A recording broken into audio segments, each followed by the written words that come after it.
Mr. Silent Channel. Please don't skip the ads, at paki-like naman, share at subscribe mo na rin, salamat. Kabanata 841 Kabanata 850 Gusto mo bang i-lock ang pinto? Tuwang-tuwa rin si Jingzi na makita ang sigasig ng lahat. Kasabay nito, napagtanto din niya na pagkatapos ng bagong taon, kailangan niyang mag-recruit ng mga tropa at magdagdag ng bagong dugo. Gusto niyang mag-recruit muna ng malaking bilang ng mga bagong tao. Pagkatapos nilang mabilis na maging pamilyar sa mga pamamaraan ng pagpapatakbo ng pahayagan, maaari nilang dalhin ang mga matatanda sa ibang mga lungsod upang palawakin ang kanilang teritoryo. Pagkaraan ng ilang sandali, tumingin si Jingzi kay Chen Jianan at nagtanong, Editor Chen, wala masyadong trabaho sa pahayagan ngayon, tama ba? Ngumiti si Chen Jianan at sinabi, President Jing, wala nang trabaho. Matagal nang abala ang lahat, at ang huling araw kahapon ay pagkatapos mailimbag ang pahayagan, hindi na ito abala. Lahat ay nag-uusap buong umaga. Tumango si Jingzi, tumingin sa langit sa labas, at pagkatapos ay nagsabi, kaninang tanghali. Dahil ayos na ang lahat, hindi na kailangan dito. Manatili tayo sa opisina ng pahayagan. Ilabas natin ang lahat para makapagpahinga. Babayaran ng opisina ng pahayagan ang lahat ng gastusin ngayong gabi. Chen Jianan. Ay! Natigilan, relax. Bakit, hindi mo ba maintindihan? Sa pagtingin sa kanya na may kaunting puot, talagang nagkunwari siyang natutulala sa magandang pagkakataon para sa pangangalaga sa kalusugan ng publiko. Pakiramdam ni Chen Jianan ay naiintindihan niya. Mga lalaki, paano ka nakaka-relax? Ang pinaka-nakaka-relax na bagay ay pumunta sa Fenfang Garden, makinig sa ilang kanta kasama ang babae, uminom ng alak, at pumunta sa kwarto para talakayin ang buhay sa gabi. Nakaka-relax. Ngunit sa harap ni Merong Shi, hindi maintindihan ni Chen Jianan. Kaya 2 beses siyang tumawa, syempre naiintindihan ko ang sinabi ni Pangulong Jing. Sabay tayong pumunta sa Wenxiangju mamaya. Pagdating sa mga lugar na makakainan sa Jingzhou, ang Wenxiangju ay walang alinlangan na kumakatawan sa pinakamataas na antas, lalo na pagkatapos ng Jingzi ang pumalit, ang Wenxiangju ay naging mas popular sa pagdaragdag ng mga espiritu at mga storyteller sa pahayagan. Dahil sa malapit na relasyon sa pagitan ng pahayagan at Wenxiangju, ang mga kawani ng pahayagan ay madalas na kumakain sa Wenxiangju at pamilyar dito. Gayunpaman, matagal na silang hindi nakakapunta sa Wenxiangju dahil sobrang busy nila kamakailan. Kaya pagkatapos magsalita ni Chen Jianan, muling naghiyawan ang lahat. Maghintay. Agad silang pinutol ni Jingzi, sumulyap kay Chen Jianan, at gusto siyang suntukin. Maaari ba akong pumunta sa Wenxiangju? Batay sa relasyon ng mga taong ito at Wenxiangju, tiyak na tatanungin sila pagkatapos nilang pumunta doon. Kung saka mo sasabihin na pinapanto mo sila, hindi mo ba ilalantad ang iyong sarili? Hindi ka makakapunta sa Wenxiangju ngayon. Sabi ni Jingzi sa malalim na boses. Napatingin ang lahat sa kanya, nalilito. Sa oras na ito, ipinaliwanag ni Jingzi, hindi mo alam kung gaano kabisi ang Wenxiangju araw-araw, at papalapit na ang bagong taon, at araw-araw ay puno ang mga mesa sa gusali. Napakarami sa inyo, at 2 o 3 mesa ang nasa hapag. Pwede ka bang maupo? Natahimik ang lahat, halatang naniniwala din sila sa kadahilanang ito. Nang makita ito, nagpatuloy si Jingzi sa paghampas habang mainit ang plancha, bukod dito, sa katayuan mo ngayon, kung pupunta ka sa Wenxiangju, tiyak na itataboy ng mga lalaki doon ang iba para bigyan ka ng puwang, ngunit maganda ba ito?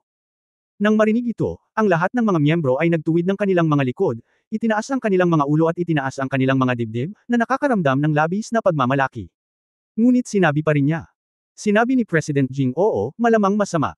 Bukas ang Wenxiangju para sa negosyo, at kung paalisan nila ang ibang tao para lang alagaan tayo, ito ay masyadong nakakahiya. Hindi ba, Wenxiangju? Kaya mo to, pero wala tayong kahihiyang kumain doon. Ang bawat isa ay nakikipag-usap sa isa't isa, at ang mga ekspresyon sa kanilang mga mukha ay walang alinlangan na labis na nasisiyahan. Si Merong Shi sa tabi niya ay tumingin sa lasing na karamihan, at pagkatapos ay tumingin kay Jingzi, na may seryoso at seryosong mukha, at labis na humanga, siya nga ay kanyang sariling tao. Napakakapal ng balat nito. Halatang natatakot siya na ang mga taong ito ay maglantad sa kanilang dalawa, ngunit sinabi pa rin niya na siya ay matuwid at may tiwala, nakamangha-mangha. Tuwang-tuwa si Jingzi nang makita niya ito, at nakangiting sinabi, tama, iyon ang totoo. At saka, sa Wenxiangju din ang ating pagdiriwang na handaan bukas ng gabi. Kung tayo ay kakain ngayong gabi, maaari tayong pumunta doon muli bukas. Ano ang ibig mong sabihin? Tumango ang lahat bilang pagsang-ayon. Sa oras na ito, nag-isip sandali si Jingzi at sinabing, nabalitaan ko na may magandang Ruyi restaurant sa kanluran ng lungsod. Editor Chen, mangyaring dalhin ang mga tao doon upang kumain sa gabi. Ruyi restaurant. Matapos marinig ito, bahagyang kumunat ang noo ni Chen Jianan. Bakit, ayaw mo sa lugar na inirekomenda ko? Hindi, bakit hindi ko magugustuhan ang lugar na inirekomenda ni President Jing? Mabilis na ikanaway ni Chen Jianan ang kanyang mga kamay at sinabing, medyo malayo sa atin itong Ruyi restaurant. Dahil ang palasyo dahil ito ay nasa silangang bahagi ng Jingzhou, ang pinakamaunlad na mga urban na lugar sa Jingzhou ay nasa silangang bahagi, tulad ng Wenxiangzhou at ang mga tirahan ng iba't ibang mga ministro. Ang Ruyi Restaurant na binanggit ni Jing Zi ay matatagpuan sa kanluran ng Jingzhou City. Masasabing napakalayo nito. Aabutin ng higit sa isang oras upang makarating doon sa pamamagitan ng karwahe, pabayaan ang kalahating oras sa paglalakad, kaya Chen Jianan lamang pagkatapos ay siya ay sumimangot. Jing Zi sneered in his heart, haha, hindi naman kalayuan, pakakawalan ba kita? Sa kasalukuyan, sikat na sikat ang mga tao sa opisina ng pahayagan sa Jingzhou City, at kung marami sa kanila ang lumalabas upang kumain ng magkasama, tiyak na makikilala sila. Kung sila ay masyadong malapit sa Wenxiang residence, ang balita ay hindi may iwasang malantad, kaya Jingzi maingat mabuting tao, hayaan silang pumunta hanggang sa gusto nila. Sa oras na ito, same time niyang sinabi, bagaman malayo ang Ruyi Restaurant na ito, nabalitaan ko na ang paligid ng Ruyi Restaurant ay isang lugar na puno ng usok at willow, at maraming tao ang tumutugtog ng piano at kumakanta. Ang pahayagan ay ilalathala bukas ng umaga, at magkakaroon tayo ng hapunan ng pagdiriwang bukas ng gabi. Kaya hindi ka makakainom ng sobra kapag pumunta ka sa Ruyi Restaurant. Hindi ba maganda? Lahat tayo ay lalaki, sino ang hindi? Naiintindihan mo ba ang ibig sabihin ni Jing Zi? Dahil lang sa malapit si Merong Shi kaya nagkunwari silang hindi naiintindihan kahit naiintindihan nila, ngunit sumang-ayon pa rin sila. Sinabi ni President Jing na hindi ka pwedeng uminom ng marami ngayong gabi, kaya magandang ideya na pumunta sa Ruyi Restaurant. Tutal wala naman silang alak. Ang pagkain ay hindi kasing sarap ng Wenxiangzhou, kaya huwag mag-alala tungkol sa pag-inom ng labis. Well, ano ang silbi ng mas malayo? Wala tayong gagawin pagkatapos ng hapunan sa gabi, kaya makakabalik na lang tayo. Fair na. Ang lahat ay naghahanda at sabik na subukan. Kung gusto ba talaga nilang pumunta sa Ruyi Restaurant o sa Furry Works Place sa tabi ng Ruyi Restaurant, sila lang ang nakakaalam. Presidente Jing. Sumulyap si Chen Jianan kay Merong Shi, pagkatapos ay tumingin kay Jing Zi, at sinabing papuri, kapag aalis tayo mamaya, ay lock ba natin ang pinto sa labas? Saan matatagpuan ang opisina ng pahayagan? Noong mga unang araw ng atek na ito, walang tarangkahan sa labas ng patio. Nang maging tanyag ang opisina ng pahayagan, isang tarangkahan ang idinagdag sa ibang pagkakataon upang pigilan ang sinuman na makapasok. Napakatalino pa rin ni Chen Jianan. Dinala ni Jing Zi si Merong Shi sa opisina ng pahayagan at hinayaan sila. Wala naman daw masama pero hindi siya naniwala kaya nagtanong siya ng ganito. Kabanata 842 Pangulong Jing ni Ubi, unang update, mangyaring iboto ako. Nang marinig ang mga salita ni Chen Jianan, hindi inisip ni Jing Zi na may mali, at lihim pa rin siyang nagbubuntong hininga sa kanyang puso, ang batang ito ay talagang nagiging matalino at mas matalino. Ngunit si Merong Shi sa tabi niya ay nahihiya kaya namula siya mula sa kanyang mukha hanggang sa kanyang leeg. Not to mention, nakayuko ang ulo niya at gusto niyang magtago sa lupa. Napakatalino ni Merong Shi na natural niyang naiintindihan ang kahulugan ng mga salita ni Chen Jianan at tiyak na mahihiya siya. Tumingin si Jing Zi sa gilid at naintindihan kaagad. Anong pinag-uusapan niyo? Pinandilatan ni Jing Zi si Chen Jianan, dadalhin ko si Reina Yayaw para bumisita at mag-aral mamaya. Hindi magtatagal para matapos ang pag-aaral. Paano tayo makakaalis kung i-lock mo ang pinto? At saka, sikat ng araw.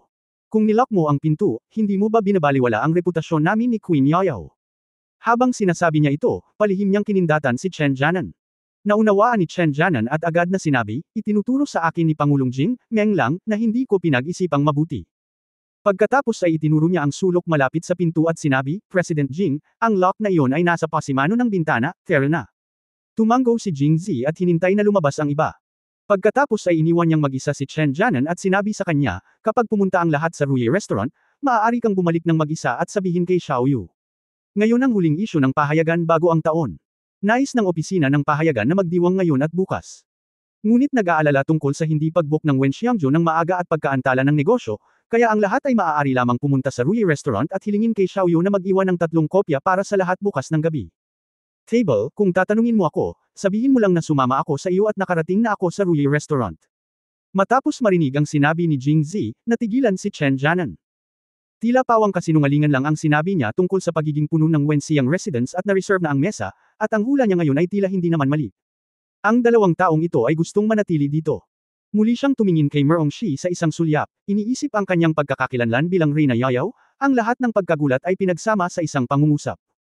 Ang galing ni President Jing. Sandali lang. Pagkatapos pumayag ni Chen Jianan, aalis na sana siya nang tawagin siyang muli ni Merong Shi, mayroon ka bang papel at panulat? Oo, Reina. Mabilis itong kinuha ni Chen Jianan, at sumulat ng ilang salita si Merong Shi. Nang matuyo na ang sulat, itinupi niya ito at iniabot kay Chen Jianan. Ibigay mo ito sa santo kapag pumunta ka sa Wenxiang residence. O sige, Queen. Kaya, muling sinabi ni Chen Jianan kay Jingzi at umalis. Umalis na ang isang grupo ng mga tao sa makapangyarihang paraan.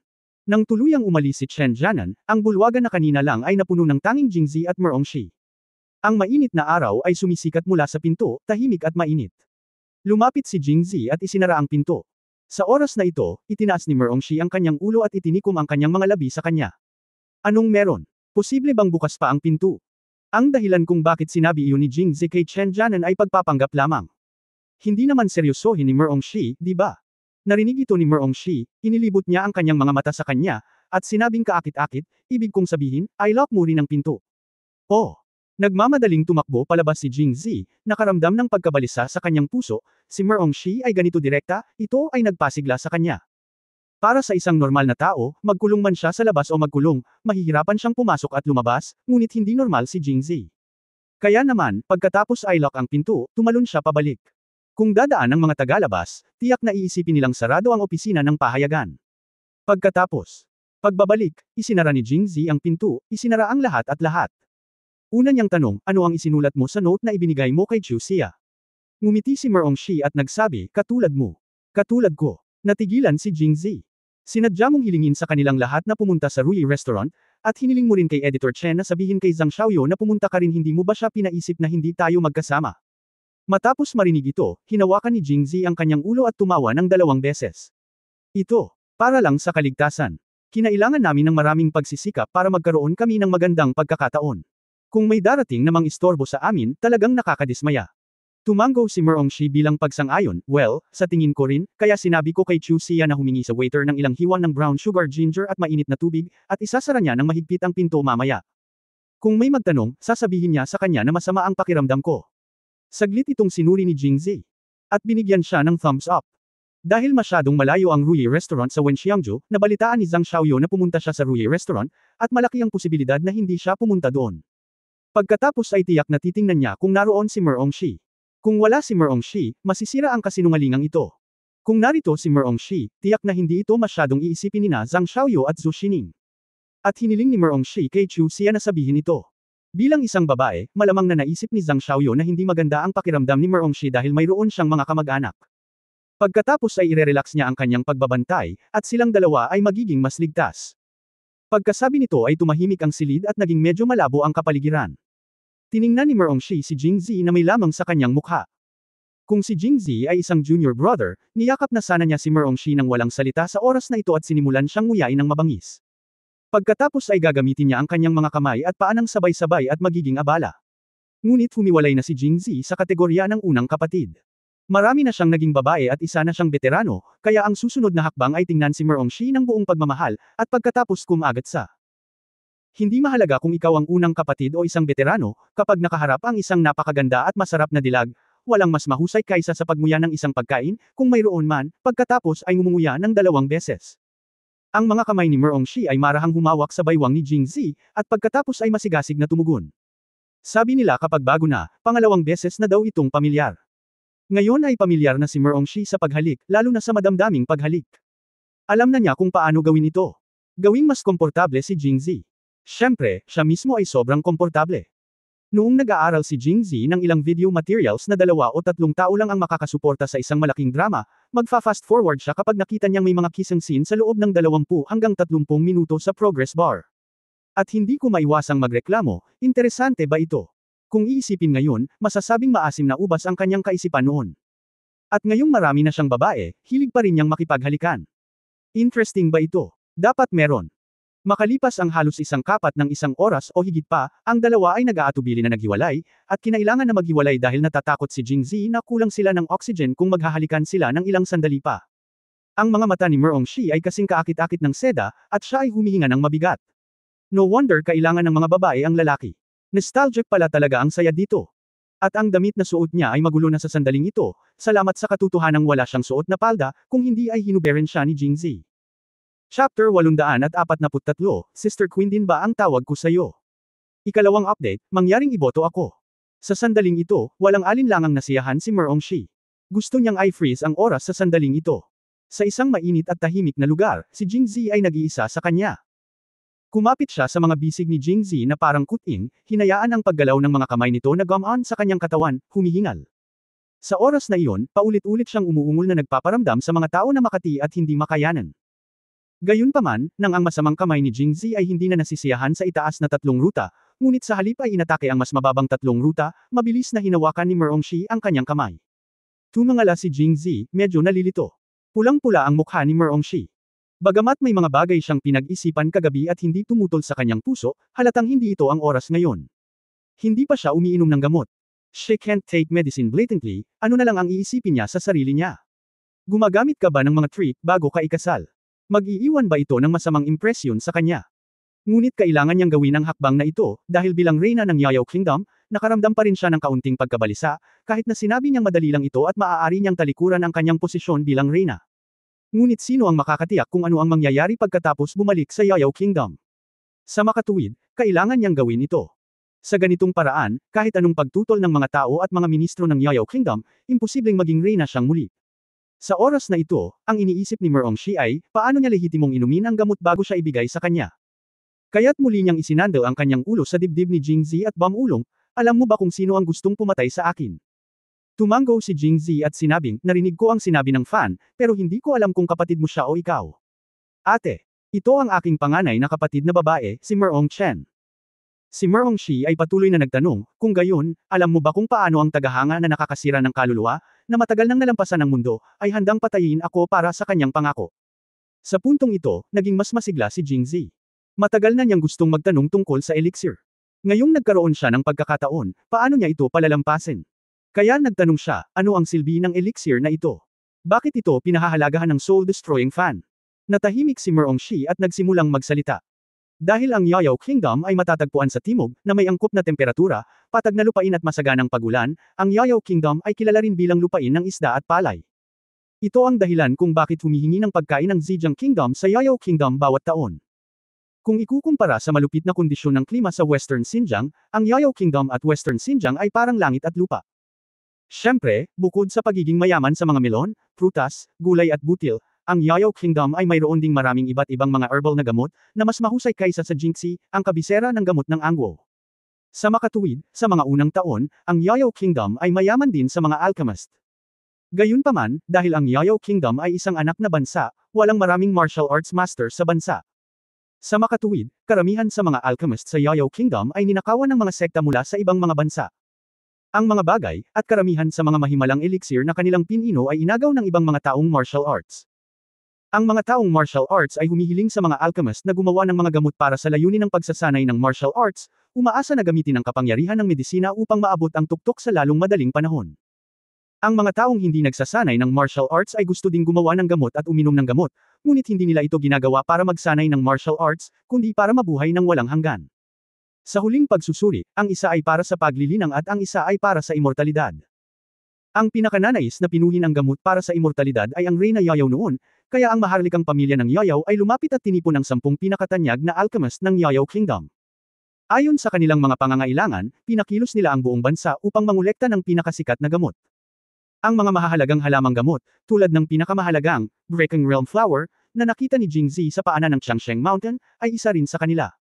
Nang maglaon, ang mga alchemist na ito ay ikinulong sa palasyo. Pagkatapos ng pagpino sa loob ng maraming taon, sa wakas ay ginawa nila ang elixir ng immortalidad, na siyang elixir ng immortalidad. Sinasabi na kung kukuha ka ng elixir, ikaw ay mabubuhay ng mas matagal at mabubuhay magpakailanman, tulad ng mga Diyos. Tinatawag itong elixir of transformation. Sa pagkumpleto ng elixir, naisip ko na ang mga alchemist na iyon ay natapos na ang kanilang mga merito at maaaring umalis sa palasyo, ngunit sino ang nakakaalam na ang lumabas sa palasyo sa huli ay ang kanilang mga bangkay. Hindi tanga ang lahat at natural na mahulaan si Reyna Yayao na baka mag-leak ang secret recipe ng elixir kaya naman siya nagkaganito. Namatay ang tusong kuneho at niluto ito ng mga alipin. Ang hakbang na ito ay lubos na nagpalamig sa puso ng alchemist. Sa makatuwid, sa paglipas ng panahon, ang bilang ng mga lokal na alchemist sa Yayao Kingdom ay unti-unting bumaba at kalaunan ay nawala. Gayunpaman, kumalat ang balita na ang maharlikang pamilya ng Yayao ay may elixir of transformation mula noon. Matapos itong marinig ni Jingzi, bahagya siyang natahimik, ngunit medyo na-curious din, Reyna, ikaw. Bago siya makapagsalita ng anuman, si Jingzi ay tinitigan ng masama ni Merongshi, at nagtanong ng may pagkalito, ano ang mali? Sa oras na ito, tinatawag mo pa rin akong Reyna. Humiwalay si Merongshi sa mga braso ni Jingzi, nag-cross arms at malamig na tumingin kay Jingzi. Ito ay totoo para sa kapwa lalaki at babae. Kapag ang relasyon sa pagitan ng dalawang tao ay naging matalik, ang mga pangalan na kanilang tinutukoy sa isa't isa ay magiging lubhang mahalaga. At ito ay totoo kahit sa ang panahon, lalo na sa oras at espasyo na nilakbay ni Jingzi, ang mga lalaki at babae ay nagawa ng mag-asawa, noong una silang magkasintahan, lalo na matapos masira ang huling layer ng relasyon, lahat ng uri ng mga kasuklam-suklam at intimate na bagay mayroong hindi mabilang na mga titulo. Ngunit nang makitang nagmamalasakit si Merongshi, hindi nagmamadali si Jingzi. Gusto niyang asarin siya, kaya seryoso niyang sinabi, kung gayon, ano ang gusto mong itawag ko sa iyo? Ako. Sa sandaling ibuka ni Merongshi ang kanyang bibig, napagtanto niyang may mali at binato niya si Jingzi. Pagkatapos tingnan, sinabi niya sa mahinang boses, ano ang itatawag ko sa iyo? Kailangan mo pa bang turuan kita? Paano kung tawagin kitang Sister Queen? Nakangiting sabi ni Jingzi, ginagaya ang tono ni Yu Xiangrong. Nagalit ito kay Merongshi. Lumapit siya at tinapik siya ng malakas, sumangot ng malamig, sino ang gustong maging kapatid mo? Sa tingin mo ba kulang pa ang mga kapatid mo? Kahit gusto mo, hindi ko gagawin. Mula nang dumating sa Jingzhou at binantayan ni Zhou Xining saglit at naranasan ang pagkatalo, si Merongshi ay hindi lamang natatakot kay Zhou Xining, ngunit hindi rin siya nagustuhan mula sa kaibuturan ng kanyang puso. Hindi rin niya gusto ang iba pang mga kapatid ni Jingzi. Sinadya ni Jingzi na nagkunwaring hindi naiintindihan, at nakangiting sinabi, ngunit kung hindi mo ako tinatawag na Queen Sister, ano ang itatawag ko sa iyo? Tawagan mo ako ng iba, baka makapaghintay tayo. Habang sinasabi niya iyon, medyo masama ang tingin ni Jingzi. Sinulyapan niya ang mahahalagang bahagi ng katawan ni Merongshi. Si Merongshi ay hindi tanga, kaya bakit hindi niya naintindihan ang ibig niyang sabihin? At si Jingzi ay hindi lamang may masamang tingin, ngunit iniunat din ang kanyang kamay. Galit na siya noon, pero ngayon mas lalo siyang nagalit. Una, hinampos niya ang kamay ni Jingzi, at sa sumunod na sandali ay inilagay niya ang kanyang kamay sa baywang ni Jingzi, at pagkatapos ay ginamit niya ang lahat ng kanyang lakas. His. Isang bagay sa katawan ng babae ang mga kasanayan ay likas, tulad ng pagkurot ng mga tao. Maaari mong subukan muli. Ipinakita ni Merongshi ang aura ng isang reyna, malamig at nakakatakot. Wala na, wala na. Tapos maglakas loob ka pa. Habang sinasabi niya iyon, pinalakas ni Merongshi ang kanyang mga kamay, na ikinatakot ni Jingzi at mabilis na ikanaway ang kanyang mga kamay, hindi na ako nangangahas, hindi na ako nangahas. Kabanata 844 na Lady Zir, unang update, mangyaring iboto ako. Nang marinig ni Merongshi si Jingzi na, humingi ng awa, tumaas ang sulok ng kanyang bibig. Sa sumunod na sandali, inalis niya ang kanyang kamay sa baywang ni Jingzi. Sa hindi inaasahang pagkakataon, nagbago ang mukha ni Jingzi, na nagsabing, I don't dare, sa isang segundo. Okay, mukhang hindi mo alam kung gaano ako kalakas. Ngumiti ng masama si Jingzi at binuhat si Merongshi, pagkatapos ay umakyat sa itaas. Sa kahon sa gitna ng ikatlong palapag, may isang kama. Hiniling ni Jingzi kay Chen Jianan at nang iba pa na ilagay ito roon noong una siyang dumating sa opisina ng pahayagan. Para sa sitwasyong ito, kinailangan ni Jingzi na humanga sa sarili niyang pag-iingat. Tungkol naman sa wing room na ito, kahit wala siya sa Jingzhou, walang pumapasok. Tanging si Zhou Xining o Yu Xiangrong lang ang maglilinis nito o magpahinga ng panandalian, kaya kapag pumasok sila, tila malinis ang silid. Inihagis ni Jingzi si Merongshi sa kama at ngumiti ng masama. Mukhang ngayon ka lang nagsisinungaling.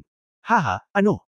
Si Jingzi ay humakbang pasulong, at nang hindi pinapansin ni Merongshi, pinisil niya ang kanyang dibdib, kinurot mo lang ako at sinaktan. Aba, hindi ako magiging magalang. Kung gayon ay malugod ka. Si Merongshi ay nahihiya at nagalit, ang kanyang mga pisngi ay namumula, at siya ay agad na nag-krus ng kanyang mga braso upang protektahan ang kanyang sarili at sinabing may panunuya, pagbalik ko mamaya, makikita mo kung masusundan kita. Sabihin mo sa iyong pangalawang kapatid na babae.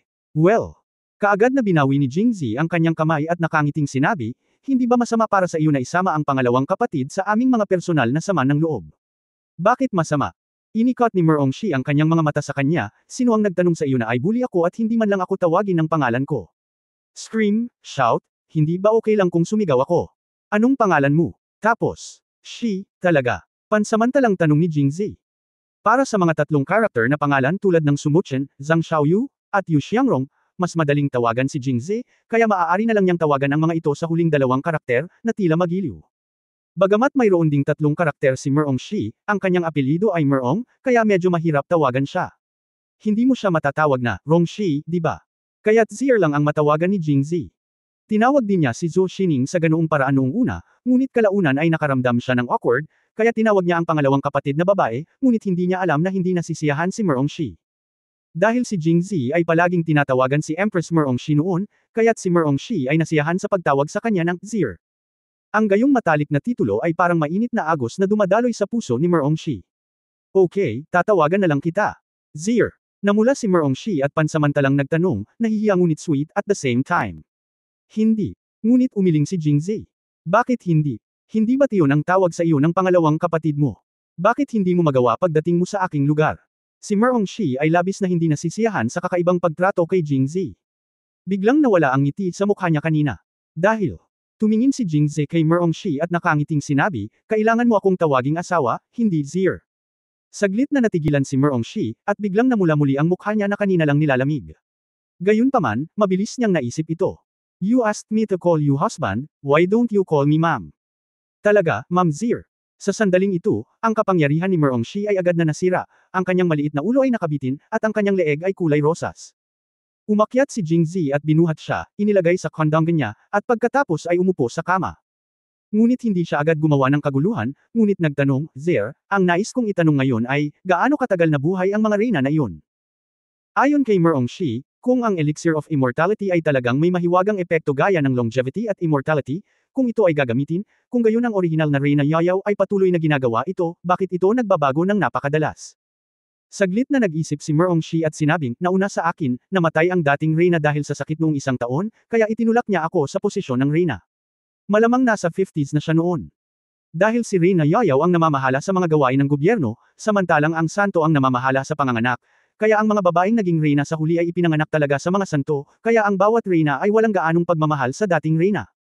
Saglit na natigilan si Jingzi, at pagkatapos ay nagtanong, paano ang mga nauna? Mukhang hindi sila masyadong naiiba, lahat sila ay nasa kanilang mga 50 o 60. Ngayon, si Jingzi ay ganap na nalilito. Kung gayon ang elixir na ito ay walang silbi. Sinasabing nagpapahaba ng buhay, ngunit walang nabubuhay ng mahabang buhay. Umiling si Merongshi at sinabing, iyan ay dahil hindi nila ito kinain. Bakit hindi mo ito kainin?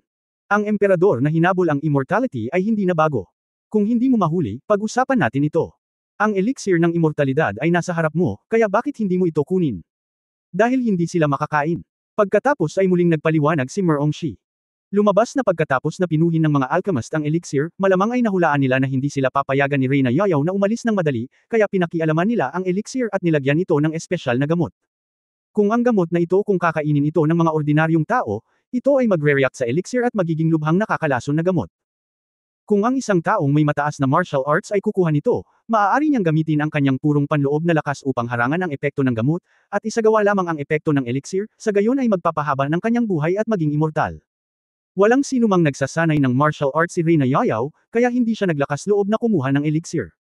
Gayunpaman, na-curious sila kung totoo ba ang sinabi ng mga alchemist, kaya kinuha nila sa palasyo ang taong may pinakamataas na kasanayan sa martial arts sa Yayaw Kingdom noong panahong iyon at binigyan siya ng elixir. Isang elixir. Hindi alam ng mandirigma ang tungkol dito bago ito kinuha. Nang matapos siyang kumain ay napagtanto niya na kakaiba ang elixir, ngunit huli na ang lahat at magagamit na lamang niya ang kanyang lakas sa loob para piliting harangin ang gamot. Ang mandirigmang ito sa wakas ay nabuhay ng halos 150 taong gulang, maraming taon na mas mahaba kaysa sa mga ordinaryong mandirigma. Gayunpaman, sa huli, dahil kulang siya sa panloob na lakas at hindi niya lubos na mablock ang gamot, siya ay namatay ng malungkot. Gayunpaman, naging tanyag ang pangalan ng Immortal Transformation Pill dahil dito. Alam ng lahat ang mahiwagang epekto ng Immortal Transformation Pill, ngunit hindi talaga naisip ito ng maraming tao. Una, ang kakayahan ay hindi nakasalalay dito, at pangalawa, mayroon ding mga ahensya sa maharlikang pamilya ng Yayaw. Napakabigat nito na kahit isang Grandmaster ay hindi makalusot dito. Matapos marinig ito, hindi nagkaimik si Jingzi. Hindi katakataka na ang mga alchemist na iyon ay namatay lahat sa Yayaw Palace, sa takot na kahit sino pa ang makatagpo ng ganoong bagay, hindi nila sila maliligtas sa huli. Hiniling kong gumawa ka ng gamot, pero nilason mo ako, damn it. Siyempre, kung si Reyna Yayaw ay nagpakita ng sapat na atensyon at paggalang sa kanila sa simula pa lang, malamang na hindi na sila masyadong mag-aalaga at masasaktan lang ang isa't isa. Ngunit si Jingzi ay napaka-curious at nagtanong, nga pala, ano ang kaharian ng martial artist na sumubok nito? Siya ang pinakamataas na kaharian sa aming Yayaw Kingdom noong panahong iyon, ngunit kakaunti ang mga taong nagsasanay ng martial arts sa Yayaw Kingdom, kaya siya ang kaharian ay tila nasa ika-6 na antas lamang ng tuktok, o mas kaunti. Kabanata 845, ang babae mo, ikalawang update, mangyaring iboto ako. 6th level kick. Maaari kang mabuhay ng mas matagal. Kung ang master ay kukuha ng elixir na ito, ang immortalidad ay hindi sapat, ngunit ang pamumuhay ng 2 o 300 taon ay hindi dapat maging isang malaking problema. Ito ay talagang isang himala na gamot. Napabuntong hininga si Jingzi, at sa parehong oras ay naunawaan niya kung bakit pumayag ang Broken Soul fan sa kahilingan ni Merong Chen, dahil tiwala siya sa lakas ng kanyang amo. Hanggat hinaharang niya ang mga gamot sa elixir, talagang kaya niyang gampanan ang pagpapahaba ng buhay. Ilang beses mo bang pinino itong elixir? Ang Reyna lang ba ang makakagamit nito? Tumango si Merong Shi, ngunit agad na umiling. Dahil noong dinadalisay namin ang gamot, masasabing ginamit ng buong Qingyu Yao Kingdom ang lahat ng pagsisikap upang mangolekta ng lahat ng mahahalagang halamang gamot, kaya gumawa kami ng maraming elixir, halos 100 sa kanila. Halos 100. Nagulat si Jingzi. Hindi ko alam ang sasabihin ko. Gayunpaman, bagamat ang mga elixir na ito ay maaaring kontrolin ng Reyna, hindi lahat sila ay pag-aari ng Reyna. Sa halip, ang bawat Reyna ay maaaring panatilihin ang isa sa mga ito para sa kanyang sariling paggamit sa panahon ng kanyang paghahari, at ang iba ay dapat na patuloy na maipasa. Ang layunin ay umasa na balang araw, sinumang Reyna na napakatalino sa martial arts ay maaaring kumuha ng isa at pahabain ang kanyang buhay. Tumango si Jingzi, hindi nakakagulat na nagpractice siya ng martial arts sa unang bahagi ng tag-araw. Nagpatuloy si Merong Shi, gayunpaman, karamihan sa mga Reyna na nauna sa akin ay hindi marunong gumamit ng martial arts. Kahit na mayroong ilan, hindi masyadong mataas ang kanilang antas. Kaya naman, lahat sila ay pinanatili ang kanilang mga immortality pills. Hanggang ngayon, mayroon akong halos 100 sa kanila. 20 pills. Nagulat si Jingzi sa una, pagkatapos ay nasasabik at natuwa. Ang dahilan kung bakit nakakalito ang elixir na ito ay dahil naglalaman ito ng mga gamot na maaaring maging lubhang nakakalason sa elixir mismo, kaya nakakatakot ito, ngunit hindi natatakot si Jingzi. Noong siya ay nasa Jinxi, ang kanyang master, ang matandang medicine boy, ay espesyal na nagpino ng isang tableta na maaaring mag-detoxify ng daan-daang mga lason. Kung ang tabletang ito ay ininom kasama ng elixir, maaalis ba nito ang lason at ibibigay ang epekto ng elixir sa mahabang buhay? Sa pag-iisip nito, labis na nasasabik si Jingzi.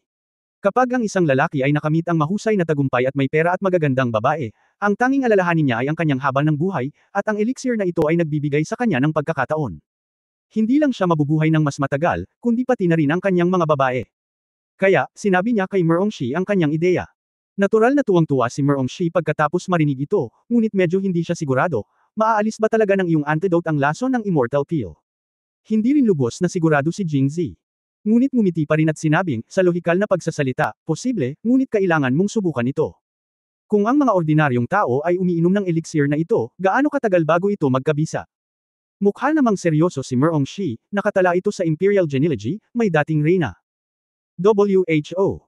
Hindi napigilan ang kanyang pag-uusisa at sinubukang kumain ng isa, at namatay bigla sa wala pang quarter ng oras. Ngumiti si Jingzi at agad na nagpaliwanag, hindi ko ibig sabihin na ang Reyna ay biglang namatay, ngunit dahil ito ay gumagana ng napakabilis, kung gayon maaari tayong mag-eksperimento. Hanggat ang elixir na ito ay pinagsama sa aking solusyon kung ang gamot ay ibibigay sa isang hayop, malalaman ito sa loob ng isang kapat ng 1 oras kung ito ay kapaki-pakinabang. Hindi ba't mabuti iyon? Tumango rin si Merong Shi matapos itong marinig. Gayunpaman, medyo napahiya pa si Jingzi at sinabing, kaya mo bang ilabas lahat ng 20 elixir? Bakit hindi? Tanong ni Merong Shi. Pero kung tutusin, ito ay pag-aari ng maharlikang pamilya ng Yayaw at ng Reyna. Kung hindi ka magiging Reyna, maaari mo pa bang ilabas ito? Sa oras na iyon, hindi ba magkakaroon ng anumang pagtutol ang iba? Ang bawat tao ay may makasariling motibo, at si Jingzi ay natural na umaasa na si Merong Will Shi ay nagdala sa kanya ng lahat ng elixir, upang siya at ang kanyang mga babae ay magkasama magpakailanman, isang pares ng mga Diyos at mga immortal, walang higit pa doon. Ngunit nag-aalala rin siyang baka mapintasan si Merong Shi dahil dito. Natawa si Merong Shi matapos itong marinig. Masyado kang nag-iisip. Nang pinuhin ang elixir, nagtakda si Reyna Yayaw ng panuntunan. Ang bawat Reyna ay maaaring magtago ng isang elixir at hindi na makakatanggap ng higit pa. Maaari din itong ituring bilang isang papuri para sa taong naging Reyna at isang gantimpala para sa Reyna. Ang kontribusyon na ginawa ng Yayaw Kingdom, at itinaguyod ko ang pakikipagtulungan sa pagitan ng Angwo at Yayaw mula sa digmaan at Yayaw mula sa Yayaw at Yayaw. Pagkain. Hindi ba sapat ang credit na ito para makuha ang elixir? At saka, gaano karami ang natitira sa elixir? Ang mga sunod-sunod na Reyna lang ang nakakaalam. Kailangan lamang itala ng bawat isa ang paggamit at kinaroroonan ng elixir. Ipinasa ito ng mga naunang Reyna mula sa henerasyon hanggang sa henerasyon dahil hindi nila kailangan ang elixir. Kung ito ay ipinapasa sa akin, ito ay lahat ng akin. Kung hindi ko ito magagamit, natural na ibibigay ko ito kay Chu Xia. Ngunit ngayong magagamit ko na ito, tiyak na aalisin ko ito, at walang anumang pagtutol si Chu Xia. Pagdating ng panahon, magkakaroon din siya. Sa puntong ito, sinabi ni Merong. Itinaas ni Shi ang kanyang ulo para tingnan si Jingzi, kung ang iyong antidote ay makakapag-detox talaga ng elixir, maaari mo bang ihanda ang isa para kay Chu Xia? Gusto kong maging katulad ko siya, higit pa. Siyempre naman. Niyakap ni Jingzi si Merong Shi ng mahigpit at sinabing, ang mga elixir na ito ay orihinal na sa iyo. Siyempre may karapatan kang kontrolin ang mga ito. Ngunit ang antidote ay hindi sa iyo. Naantig si Merong Shi, ngunit nahihiya pa ring sinabi. Ako ang iyong lalaki, hindi ba kung ano ang akin ay sa iyo? Balik tanong ni Jingzi, namula ang magandang mukha ni Merong Shi, at naantig siya kaya niyakap niya si Jingzi ng mahigpit at niyakap ito. Ngunit habang siya ay masaya, sinubukan pa rin siya ni Jingzi at sinabing, Zir, handa ka bang ibahagi sa kanila ang halos 20 elixir na ito? Natural na alam ni Merong Shi kung sino itong sila.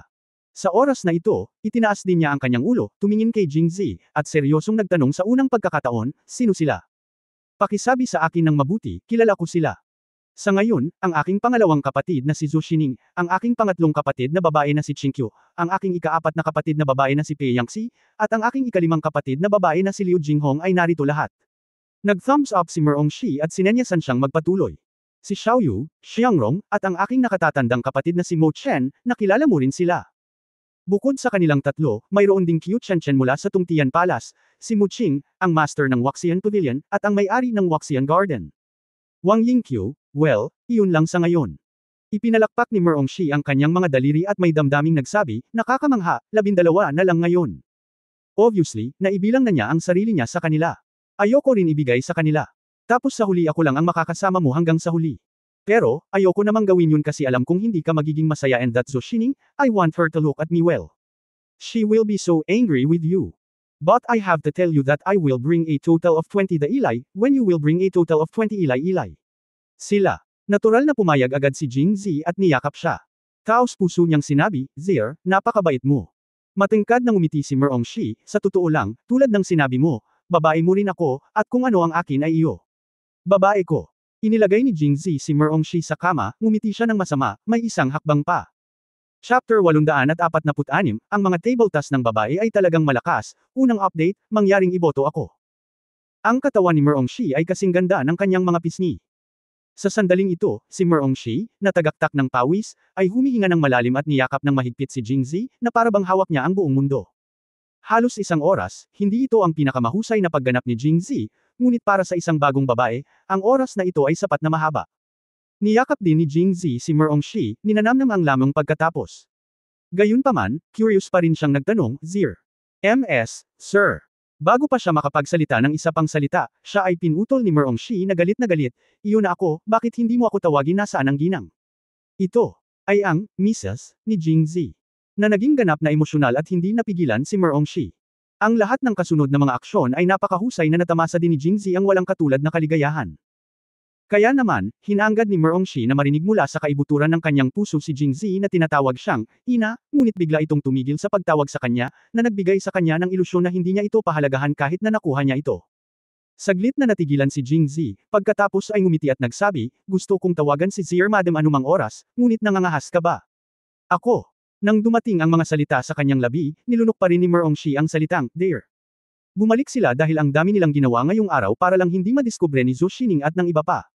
Hindi ba malalantad kung sumigaw sila sa harap nila? Sino bang nagsabing tumawag ka anytime? Ngayon wala sila, bakit hindi ka tumawag? Kung hindi ka tatawag ngayon, kailan ka tatawag? Merong Shi pouted, hindi nasisiyahan. Nang makita ang kusa at cute na hitsura ni Merong Shi, ibinaba ni Jingzi ang kanyang ulo at bahagyang siniil ng halik sa kanyang noo, at nakangiting sinabi, okay, madam. Nakapout pa rin si Merong Shi, ngunit may ngiti sa kanyang mga mata. Sinabi muli ni Jingzi, ang mga table task ni madam ay talagang makapangyarihan. Natigilan sandali si Merong Shi, pagkatapos ay bahagyang ibinuka ang kanyang bibig, bakit napakalakas nito? Di ba sabi ni madam? Kung marunong ng martial arts ang isang lalaki, malaki ba ang improvement? Oh, ito. Medyo na-guilty ngayon si Merong Shi. Palagi siyang natatakot na malaman ni Jingzi ang tunay na layunin nitong, Emperor Nurturing Pill, at iba ang sinabi ni Jingzi sa naisip niya. Pagkatapos ay nakahinga siya ng maluwag. Ngunit medyo nalilito pa rin ako, dahil ang tunay na tungkulin ng, Emperor Nurturing Pill, ay upang manganak ng mga babae ang mga babae. Tulad ng para sa iba pang mga bagay sila ay ginawa lamang ni Chu Xia upang itago ito kay Jingzi. Kaya nagtataka siyang nagtanong, ano ang nararamdaman mo ngayon, asawa ko? Siyempre ikaw. Nakangiting sabi ni Jingzi. Dagdag pa sa kasiglahan at kawalang pigil ni Merong Shi, ang pinakamahalagang bagay ay naramdaman niyang nagsimulang damaloy ang chi sa kanyang katawan na matagal nang natutulog sa komunikasyon ng dalawa. Ang ginhawang hatid ng daloy na ito ng chi ay walang kapantay.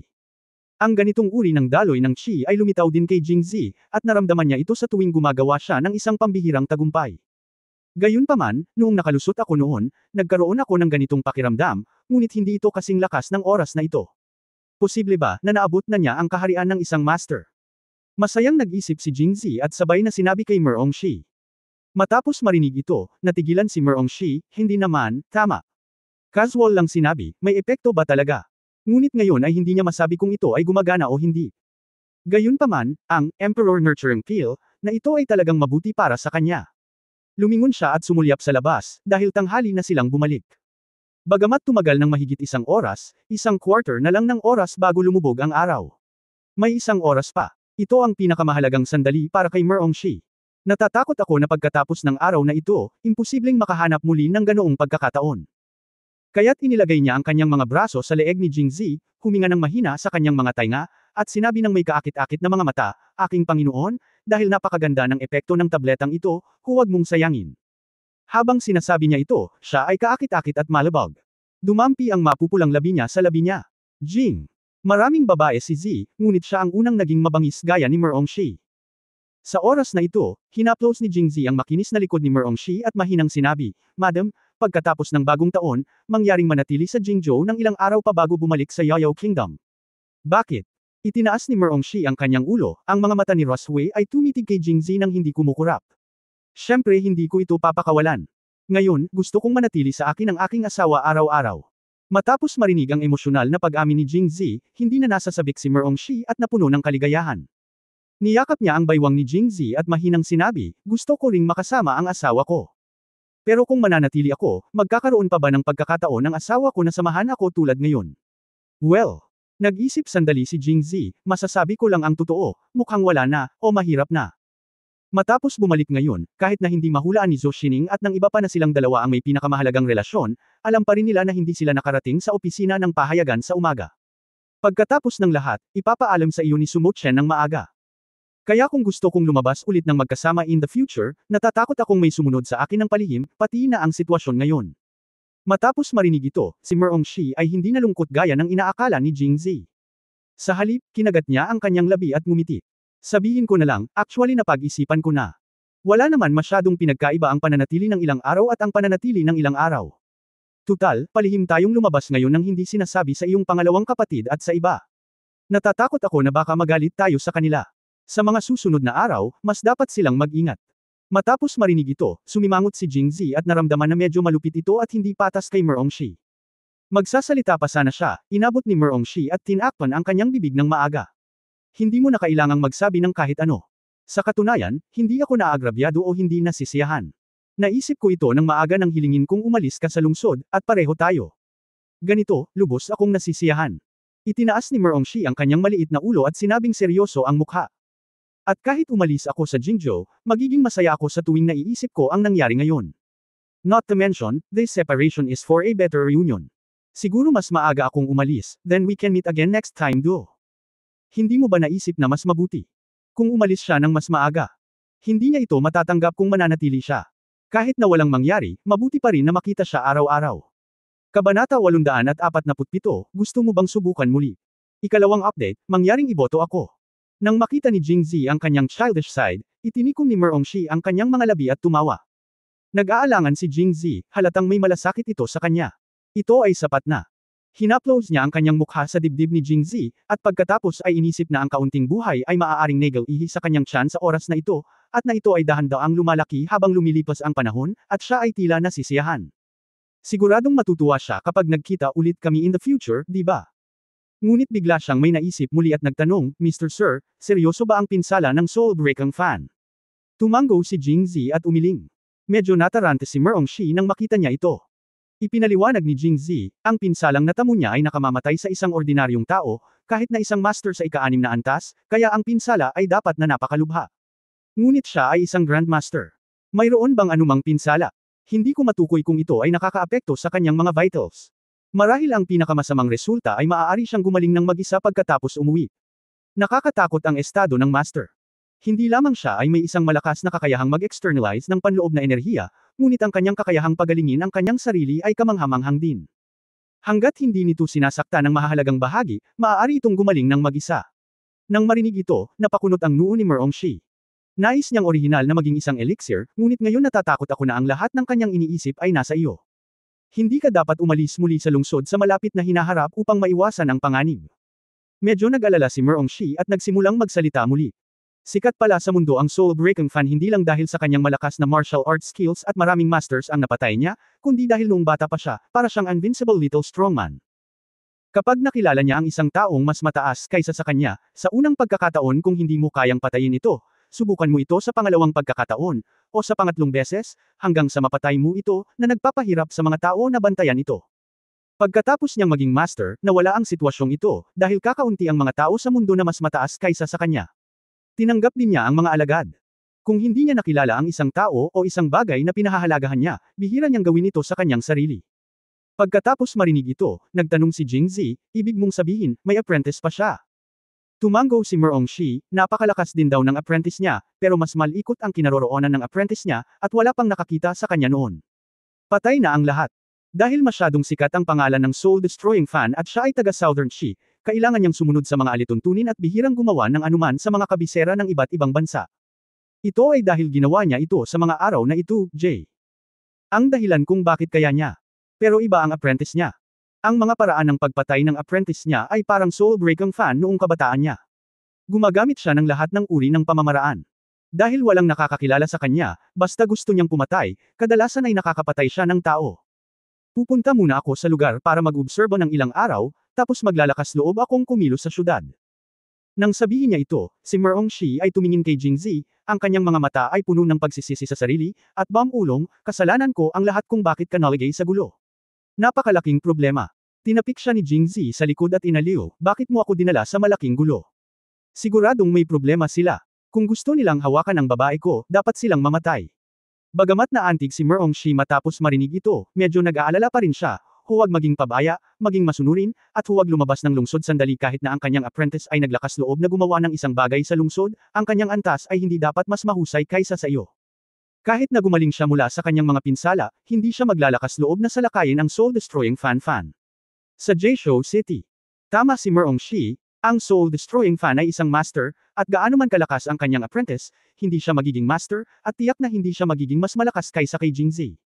Gayunpaman, ngumiti si Jingzi at tumango kay Merongshi, bakit ako lang ang inaalala mo at hindi ang sarili mo?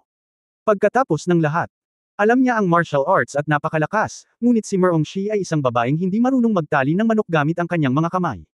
Panganib. Ako, ano bang pinagkakaabalahan mo?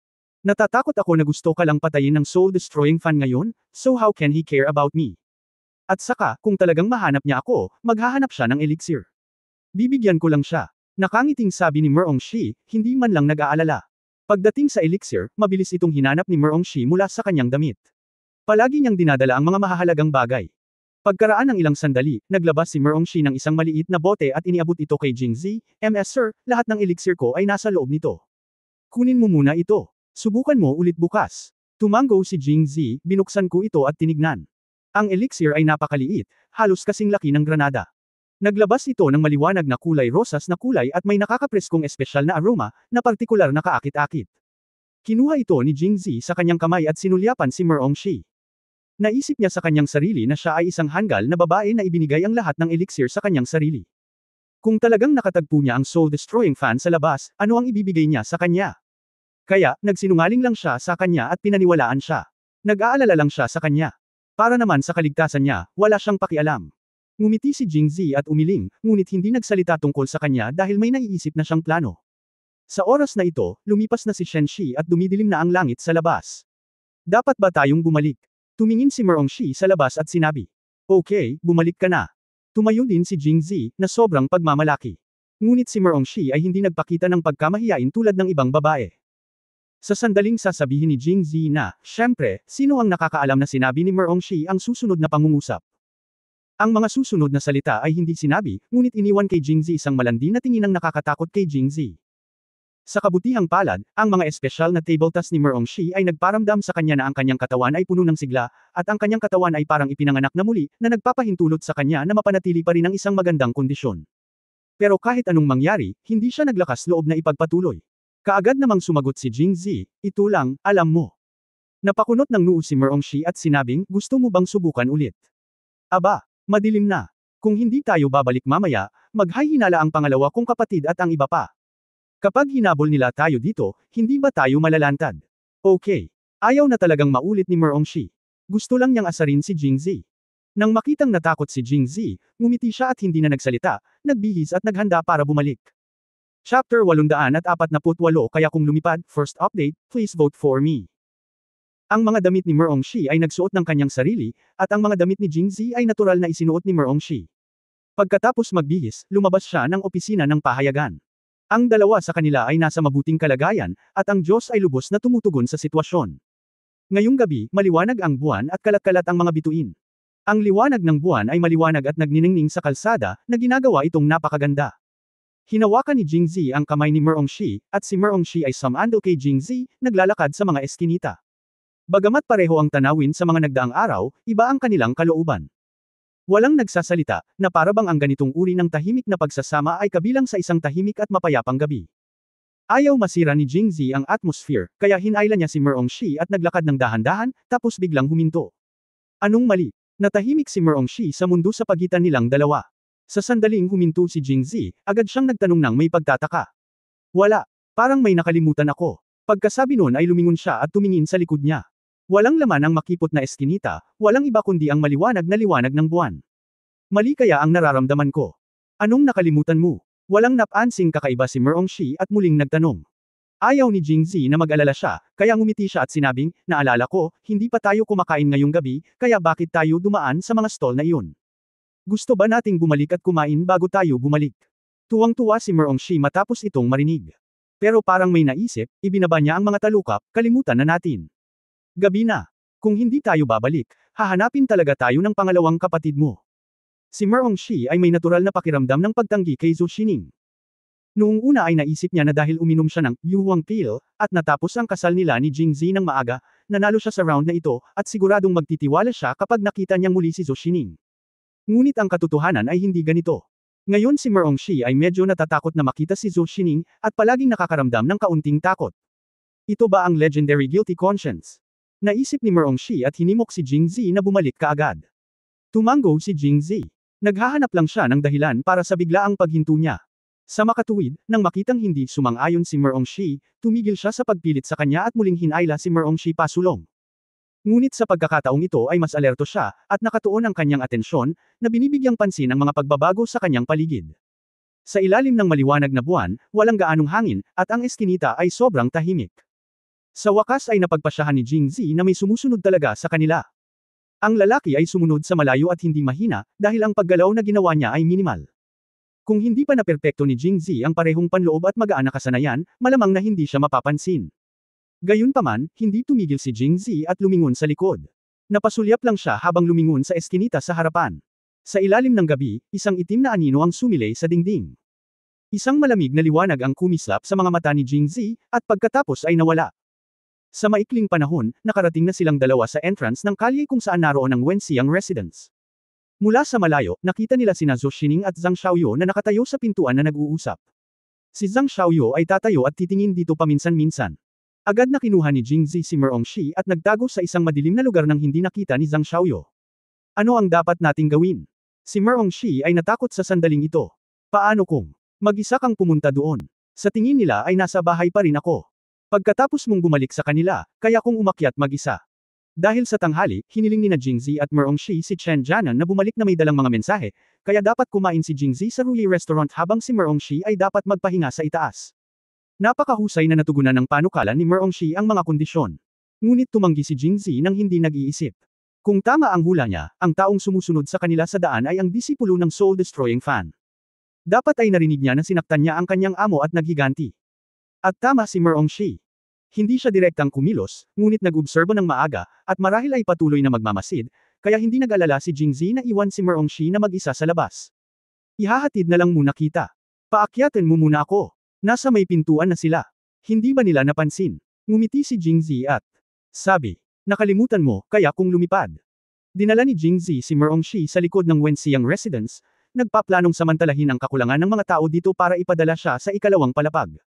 Sa pagkakataong ito, nasa labas ng pinto ang Wenxiang Residence.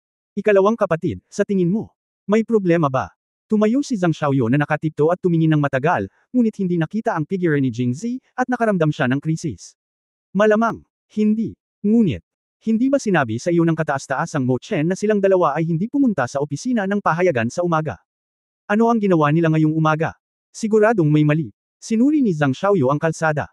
Nakangiting sinabi ni Zhou Xining, ang pinakamalaking problema ay si Merongshi, ngunit bumalik siya sa hapon, nagpahinga sa itaas at hindi bumaba kahit isang sandali, kaya ano ang problema? Pagkatapos ay idinagdag niya, at nagpadala ako ng isang tao upang pumunta. Nagtanong ako sa Ruyi Restaurant at nalaman na lahat ng tao sa opisina ng pahayagan ay pumunta nga upang kumain, na nagsasabing gusto nilang magdiwang. Dapat nandoon din si Zier, tama. Siguradong masaya siya, kaya medyo late na siya bumalik, kaya maghintay na lang tayo. Tumango si Zhang Xiaoyu, ngunit medyo nag-aalala pa rin siya. Pangalawa ate, madilim na at hindi pa bumabalik ang asawa ko. Nainom ka na ba?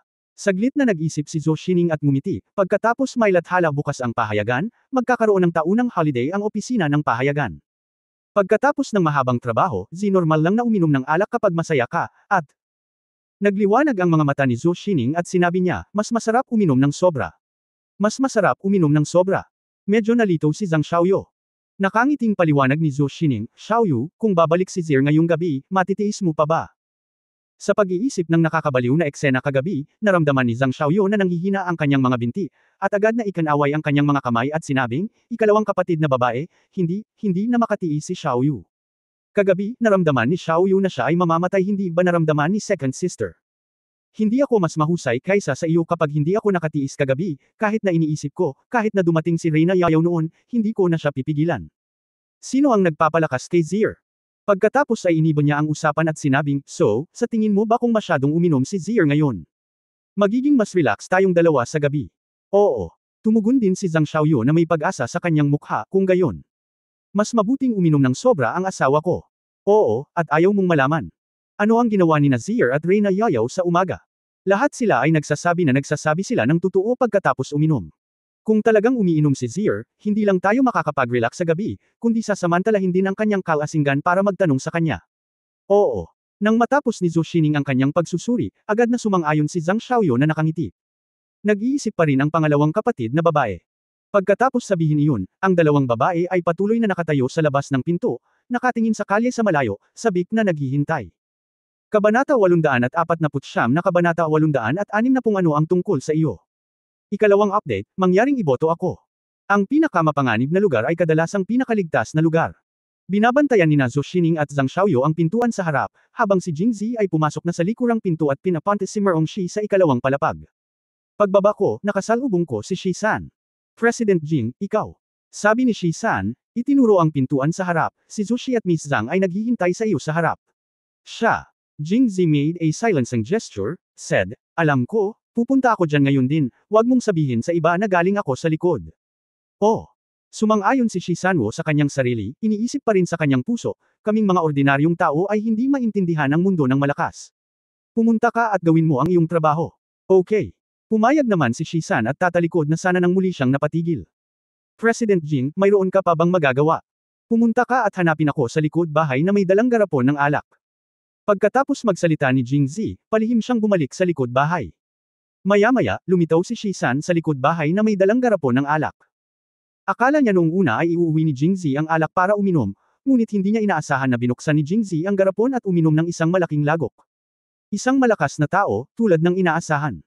Ang pambabala ni Shi-san ay hindi natapos sa kanyang puso, at sa sumunod na sandali, iniluwa ni Jingzi ang lahat ng matapang na alak sa kanyang bibig. Napakalakas.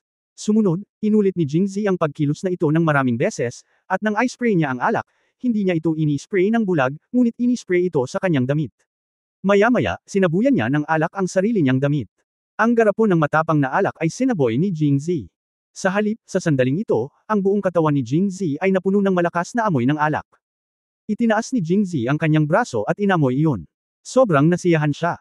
Kasabay nito, hindi niya nakalimutang itanong, Shito, sa tingin mo ba ay lasing ako? Matigas na tumango si Shisan, hindi ba ito ay higit pa sa labis na pag-inom? Parang hinugot lang sa banga ng alak. Kaya ngumiti si Jingzi at tinapik ang kanyang balikat, pagkatapos ay lumabas sa likod ng pinto. Nang hulaan ni Zhou Xining at ng iba pa na si Jingzi ay iinom ng sobra ngayong gabi, naisip din ni Jingzi ang ideyang ito. Siyempre, magkaiba pa rin ang orihinal na intensyon ng dalawa. Inaasahan ni Zhou Xining at Zhang Xiaoyu na walang gagawing masama sa kanila si Jingzi kung uminom siya ng sobra 1 oras o 2 lang ang pag-aararo ng mga baka sa lupa, gaano man ito kataba. At si Jingzi ay nagkunwaring umiinom ng sobra sa parehong dahilan nagkaroon siya ng 2 laban kay Merongshi sa hapon, at talagang hindi na makayanan ng kanyang katawan, kaya kinailangan niyang gumamit ng ganitong panlilinlang. At pagkatapos malasing, hindi muna kailangang sagutin ang mga tanong ni Zhou Xining, ang pagpatay sa 2 ibon gamit ang isang bato, bakit hindi? Lumabas siya sa likurang pinto, lumipad sa eskinita sa harapan, at sumuray-suray pasulong. Ikalawang kapatid na babae, tingnan mo. Si Zhang Xiaoyu, na nakatayo sa mga tiptoe, ay may mabilis na mga mata at mabilis na mga kamay at siya ang unang nakakita kay Jingzi na naglalakad palabas ng eskinita. Si Zhou Xining ay tumingin ng malapitan, kinuha ang kamay ni Zhang Xiaoyu at naglakad palapit sa kanya. Nang makita ito, si Jingzi ay hindi nagmamadali at nagpatuloy sa paglalakad ng mahirap. Ito ang panahon para subukan ang kanyang kakayahan sa pag-arte. Hindi mapakali si Jingzi ng isang hakbang sa isang pagkakataon, at hindi rin siya makalakad ng masyadong tuwid, kaya naglakad siya sa isang tuwid na linya, sumuray-suray ng ilang beses, at pagkatapos ay nagpatuloy pasulong. Mukha siyang lasing pero nagkukunwaring gising. Sa oras na ito, naglakad na sina Zhou Xining at Zhang Xiaoyu, hawak-hawak si Jingzi sa kaliwa at kanan. Nang malapit na siya kay Jingzi, tumama sa kanyang ilong ang malakas na amoy ng alak sa kanyang katawan. Sinulyapan ni Zhou Xining si Zhang Xiaoyu, ang kanyang ekspresyon ay tila nagsasabing, sa tingin mo ba ako ay tama? Uminom ng sobra. Ikalawang kapatid na babae, Xiaoyu, ikaw. Bakit ka nandito? Sabi ni Jingzi gamit ang malakas na dila. Siyempre nag-aalala kami sa sobrang pag-inom mo. We have to welcome you here. Bagamat akala niya ay lasing na siya, hindi kinaya ni Zhou Xining na makita si Jingzi na labis na umiinom. Hindi masyado. Hindi ako. Hindi talaga lasing. Ikanaway ni Jingzi ang kanyang mga kamay at sinabing hindi nasisiyahan. Okay, hindi masyado. Mapait nang umiti si Zhou Xining at umiling. Sa oras na ito, lalo silang kumbinsido na si Jingzi ay uminom ng sobra. Kaya't hiniling ni Zhang Xiaoyu kay Shisan na tumawag ng karwahe at nagpadala ng isang tao upang tulungan si Jingzi sa karwahe at magmaneho pauwi. Nang makita si Jingzi, na napakasigla ngayon, malinaw na, lasing, muling humanga si Shisan sa husay ni Jingzi sa pag-arte. Sa pribadong silid. Sa ikalawang palapag, bukas ang bintana. Si Merongshi at Chu Xia ay parehong nakaupo sa harap ng bintana sa oras na ito, pinapanood ang eksenang nangyari sa ibaba. Hindi nakalimutan ni Chu Xia na magkomento. Nakakamangha ang amoy ng alak. Amoy mo kahit sa itaas. Mukhang hindi masyadong maganda ang pag-inom ni President Jing. Hoy, bakit parang ang matangos niya nung sumakay siya sa kotse? Hindi naman sa ganun lasing ka ba? Kakaiba. Matapos makinig sa pagsusuri ni Chu Xia, tinakpan ni Merongshi ang kanyang bibig at tumawa. Oo naman, ang mga autoridad ay obsessive, at malinaw na alam ng mga bystanders. Kung magmamasid sina Zhou Xining at Zhang Xiaoyu mula sa malayo tulad ng ginawa nila, tiyak na may makikita silang kakaiba kay Jingzi, tama ba? Pero sobrang bait niya, nakakaisip siya ng mga ganyang ideya, lalaki nga siya. Ito ang mga babaeng umiibig. Sa kanilang mga mata, ang mga pagkukulang ng mga lalaki ay maaaring maging pakinabang. Ito ang maasim na amoy ng pag-ibig. Pagkatapos isara ang bintana, nagtatakang nagtanong si Merongshi, Chu Xia, ano ang sinabi mo sa akin kagabi tungkol sa iba pang epekto ng Emperor's Education Pill, hindi ba sinasadya mo itong linlangan ko siya? Sa impresyon ni Merongshi, ang tanging gamit ng Yuhuang Pill ay ang panganganak ng isang anak na babae. Wala pa siyang narinig na iba pang gamit, o hindi kailanman pinapansin ito. Ngunit umiling si Chu Xia at sinabing, Reyna, sinabi ko na hiniling ko sa iyo na linlangan si Pangulong Jing, ngunit sa katunayan hindi ito maituturing na isang kasinungalingan, dahil ang Emperor Nurturing Pill ay may iba pang gamit, ngunit para sa amin, ang pangunahing tungkulin nito ay ang pagkamayabong. Anak, ang ibang mga gawain ay hindi pinansin. Natuklasan ko rin ito nang hindi sinasadya noong nagbabasa ako ng mga libro ng kababaihan noon. Matapos marinig ito, bahagyang ibinuka ni Merongshi ang kanyang bibig. Noong una ay naisip niya na si Jingzi ay naapektuhan ng psikolohikal at na siya ay naging mas malakas. Pagkatapos ng lahat, nagsinungaling siya sa kanya. Sinong mag-aakala na ang Emperor Nurturing Pill ay talagang kapaki-pakinabang? Sa oras na ito, napagtanto din ni Chu Xia, Queen, si President Jing ay magaling sa martial arts, at hindi naman ito masama. Baka siya. Tumango si Merongshi at sinabing, oo, sabi niya na baka may breakthrough siya. Hindi ako naniniwala noon. Ngayong narinig ko ang sinabi mo, mukhang gumana talaga ang Emperor Nurturing Pill. Sa pagkakataong ito, ang bibig ni Chu Xia ang labis na nabigla. Kung tama ang pagkakaalala niya, sinabi ni Jingzi noong huling pagkakataon na ang kanyang kaharian ay nasa tuktok ng ika-6 na antas, at ngayon ay nakalusot na siya. Grandmaster. Pero hindi naman siya mas matanda sa akin. Tiyak na, ang paghahambing ng mga tao sa isa't isa ay nakakairita. Iniisip ni Chu Xia noong siya ay nasa Jingxi, at matapang niyang hinamon siya. Kung iisipin ngayon, katawa-tawa talaga. Ngunit agad niyang nabawi ang kanyang lakas, tumingin kay Merongshi, at pinaikit ang kanyang mga mata, Reyna, alin ang sa iyo? Ang alin? Isa na iyon. Habang sinasabi niya iyon, nagwala si Chu Xia sa pagitan ng mga hita ni Merongshi. Ang kahulugan ay maliwanag. Namula ang mukha ni Merongshi nang makita niya ito. Chapter 850, pumunta siya sa korte, first update, please vote for me. Masarap ang tulog ni Jingzi dahil sa pagpapanggap na lasing. Siyempre, nakatulog din ang mahimbing sina Zhou Xining at Zhang Xiaoyu dahil dito, at nakakuha din sila ng kapaki-pakinabang, na impormasyon. Lumabas na matapos tulungan ng dalawang babae si Jingzi na humiga kagabi, nagsimula na silang magtanong. Palihim na sinabi ni Jingzi na ito ay lubhang mapanganib. Buti na lang at hindi talaga siya lasing, kung hindi ay naloko na siya ng dalawa. Kaya't sinamantala niya ang sitwasyon at sadyang sinabi na iminungkahi ni Merongshi kahapon ng umaga na gusto niyang bisitahin ang mga lansangan upang makita kung ano ang iniisip ng mga tao sa pahayagan, upang matuto mula sa mga kalakasan ng isa't isa at mapabuti ang mga pagkukulang, upang siya ay umangkop sa mga lokal na kondisyon kapag siya ay bumalik sa Yayao Kingdom. Kaya kahapon ng umaga, dumiretso sa kalye ang dalawa pagkaalis ng Wenxiangju, at hindi na bumalik sa opisina ng pahayagan hanggang tanghali. Sa oras na iyon, si Merongshi ay pagod sa pamimili at bumalik sa Wenxiangju upang magpahinga, habang sinundan niya si Chen Jianan at iba pa sa Ruyi Restaurant drinking. Matapos makinig sina Zhou Xining at Zhang Xiaoyu, kasabay ito ng narinig nilang balita kahapon, kaya hindi sila nagduda na naroon siya. Kaya naman, walang usapan buong gabi.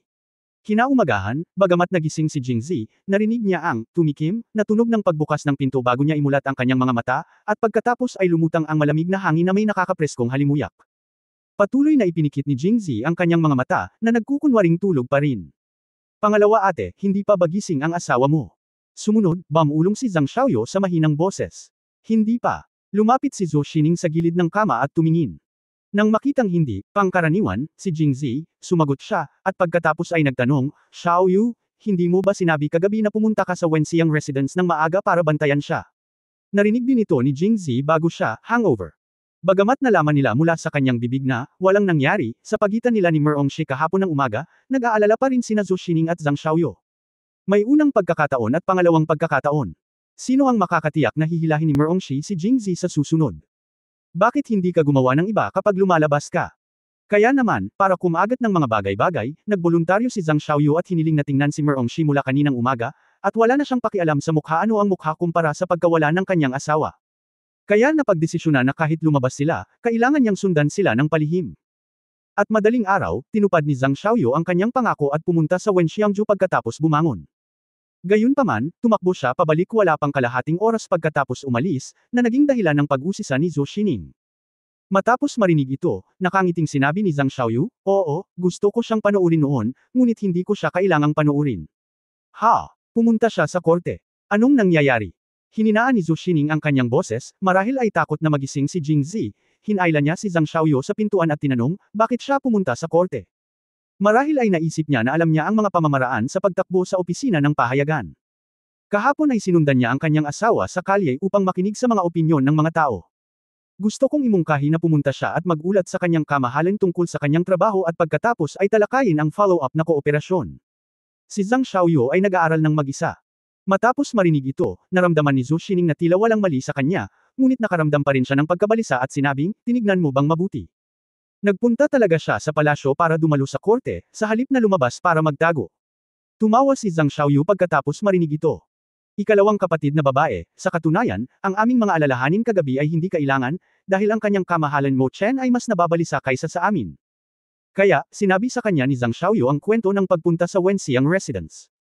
Lumabas na nang pumunta siya sa Wenxiang residence, nakita nilang maagang dumating si Su Mo Chen, at, masayang-masaya, na nakikipagtalo kay Merongshi doon. Sa paghusga mula sa kahulugan ng kanyang mga salita, mayroon siyang kaparehong ideya tulad ng sa kanya, na nagsasabing gusto niyang magpalipas ng araw kasama si Merongshi. Hindi naman nagalit si Merongshi at sinabi lang na pupunta siya sa korte at kung gusto ni Su Mo Chen na sumunod, si Su Mo Chen, nakalalabas lang ng palasyo, ay, inubanan, si Merongshi pabalik. Nang makita ito, bumalik si Zhang Xiaoyu. Pagkatapos makinig ni Zhou Xining, itinikom niya ang kanyang mga labi at marahan ng umiti. Halos nakalimutan ko, may malaking seloso sa palasyo. Pagdating sa selos, mas magaling si Mo Chen kaysa sa amin, kaya gamaan ang pakiramdam ko na sinusundan niya ako. Sumunod din si Zhang Xiaoyu at ngumiti, lalo na nang maisip niya si Su Mo Chen sa ganoong pananakot na tingin, hindi ko maiwasang mapabuntong hininga, mabuti na lang at maaga akong pinapasok ng pangalawang kapatid, kung hindi ay ganito ang pakikitungo sa akin ng kataas-taasang Mo Chen, paano ako maglalakas loob na mag-isip tungkol sa aking asawa. Sa oras na ito, si Jingzi, na nakahiga sa kama, ay bahagyang gumalaw upang bigyan ng paalala si Zhou Xining at ang iba pa na malapit na siyang majay gising. Oo nga, nang makita ito ni Zhou Xining, agad niyang inilagay ang kanyang daliri sa kanyang bibig upang Senador Yason si Zhang Xiaoyu, at naunawaan ito ni Zhang Xiaoyu. Tumanggaw naman ang mga ito. Kaya't nagkatinginan silang dalawa at ngumiti, tacitly understanding each other and feel very proud. Sa kanilang opinyon, nagtutulungan sila ng husto kaya inayos nila ang lahat ng hindi na itago si Jingzi sa dilim. Tulad ng alam ng lahat, nakita na ni Jingzi ang lahat sa oras na ito, ngunit nagpapanggap pa rin siya na siya ay nasa ilalim. Lalo na nang marinig ni Jingzi na si Su Mo Chen ay, nag-escort, kay Merong Shi sa palasyo, hindi niya naiwasang makahinga ng maluwag. Bagamat siya ay, nagkunwari na lasing, kagabi, siya ay labis na nag-iingat sa daan, at napansin din niya na ang apprentice ng soul-destroying fan ay lihim na sinusundan at pinagmamasdan siya hanggang sa makarating siya sa bahay, at pagkatapos ay umalis. Nag-aalala rin siya na si Merong Shi ay mag-isa sa lungsod. Dahil kasama niya si Su Mo Chen, makatitiyak siya. Pagkatapos ng lahat, si Su Mo Chen ay nasa ika-6 na antas at ang mga ordinaryong tao ay hindi makalapit sa kanya. Sa oras na ito, tinakpan ni Jingzi ang kanyang ulo at dahan-daang umupo mula sa kama na parang nasasaktan. Hoy, paano ako nakabalik? Susunod, ang napakahusay na kakayahan ni Jingzi sa pag-arte ay ganap na ipinakita, na nagpapakita ng estado ng hangover ng isang tao. Sinalubong siya ni Zhou Xining at Zhang Xiaoyu, at walang duda na naroon siya. Matapos inumin ang hangover soup na inihanda ni Zhang Xiaoyu, naging mas masigla si Jingzi. Xiaoyu, ngayon ang huling isyu ng pahayagan bago ang taon. Kumusta ang mga benta sa Wenxiangju? Huwag po kayong mag-alala, sir. Marami na pong naimprenta ang dyaryo ngayon, at sanay na ang mga tao. Pumipila sila ng madaling araw. Tinatayang wala pang kalahating oras ay maubos na ang huling isyu ng dyaryo. Naubos na, naubos na. Sinabi ni Jingzi na may damdamin, naubos na rin ang huling isyu ng pahayagan, kaya hindi na kailangan pang pumunta ni Reyna Yaoyao. Kung mag-aaral ako sa dyaryo, makakapagpahinga ako ng ilang araw. So ayaw ng asawa ko na samahan si Reyna Yaoyao. Curious na tanong ni Zhang Xiaoyu. Siyempre, kung hindi ako pinilit ng kanyang kamahalan na ayusin ang gawaing ito, hindi ko gugustuhin na samahan siya. Mas mabuti na nasa bahay, nakikipag-usap sa aking pangalawang kapatid na babae at kay Xiaoyu. Habang sinasabi niya iyon, ang kanyang mga kamay ay hindi tapat, at ang kanyang kaliwang kamay niyakap niya sina Zhou Xining at Zhang Xiaoyu gamit ang kanyang kanang kamay, at pagkatapos ay nagsimulang gumalaw. Biglang namula ang dalawang babae sa kahihiyan. Sa mga oras na ito, hindi na nila maisip si Merong Zilay parang sobrang kinakabahan na kami. Si Queen Yaoyao ay hindi isang banta sa lahat ng oras na ito. Si Jingzi, na nasa kapaligiran, ay lihim na natuwa, kung babaan mo lang ang iyong pagbabantay ay madali kong magagawa ang mga bagay. Mula noon, nagsimula akong makipag-away muli sa dalawang babae. Pagtatapos ng kabanata. For more updates, click on the notification bell.